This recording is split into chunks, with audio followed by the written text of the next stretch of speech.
Congratulations, you're getting your hearing. Maybe.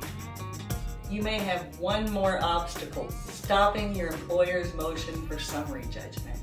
A motion for summary judgment is essentially a request for the judge to issue a quick decision in your employer's favor.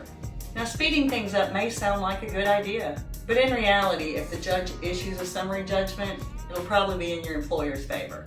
You winning is not a possible outcome of their motion.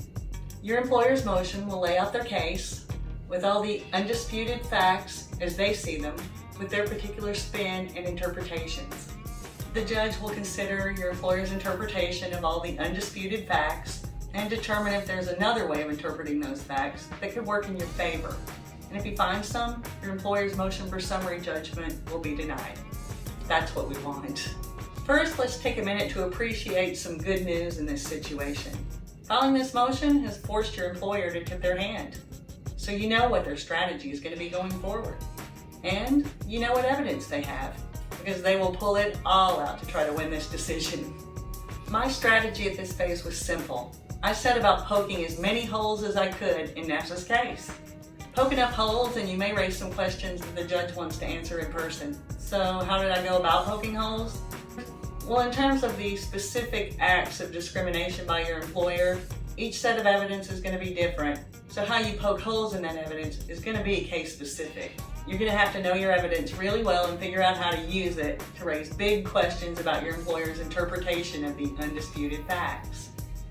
Now is the time to check any facts that your employer may have forgotten, misunderstood, or spun past the point of reason. Don't count on a judge or even your own attorney to know your file. Employment attorneys work on a lot of cases. You only have this one, so know it inside and out. NASA's motion for summary judgment said that they had accommodated me, and on paper they had. They had evidence, my signature on a form that said I was being accommodated. Case closed, NASA said. We have a signed form. Yeah.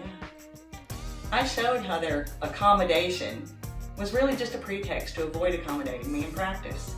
And I submitted evidence of that. Copies of emails that I sent to my boss and to NASA officials telling them that my accommodations were ineffective because I wasn't being allowed to use them. Another common thing that employers do in their motions for summary judgment is smear our character. It's like they think it's legal to violate our rights as long as they think we're unworthy. We weren't discriminating. We treated you badly because you're a bad person. That seems to be their message.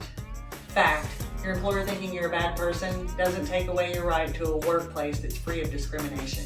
That right is given by law. It's not something we have to earn. The EEOC knows that. And the EEOC also knows that employers use these kind of smear tactics all the time. But the judge can't just assume that's what your employer is up to. You need to provide some evidence of it in your response to this motion. In NASA's motion for summary judgment, my boss accused me of being AWOL. She had specific dates. So I submitted copies of emails that I'd sent to my boss from my desk on those dates. As much as possible, you want to point out with all the evidence you can get your hands on that your employer's interpretation of the undisputed facts is very much in dispute.